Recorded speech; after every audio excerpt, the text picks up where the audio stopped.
అందరం కలిసి ప్రజల కోసం చేసే, భవిష్యత్తు కోసం చేసే పెద్ద ఫంక్షన్ ఇది. One of the best event. It will be remembered in the history, years to come, ages to come. ఇది మన ఏన్షియంట్ వారసత్వ సంపద.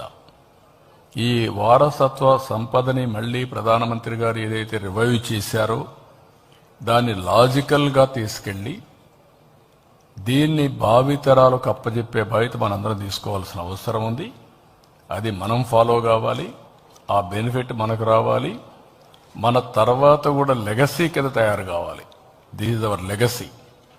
ప్రపంచానికే ఉచితంగా మనం దీన్ని అందజేస్తూ ఉంటే దాన్ని మనం ఉపయోగించుకోలేకపోతే కరెక్ట్ కాదు. దానికోసమే దీన్ని సీరియస్గా తీసుకొని ముందుకు పోతున్నాం. ఇందులో ప్రివెంటివ్ హెల్త్కి చాలా ఉపయోగపడుతుంది.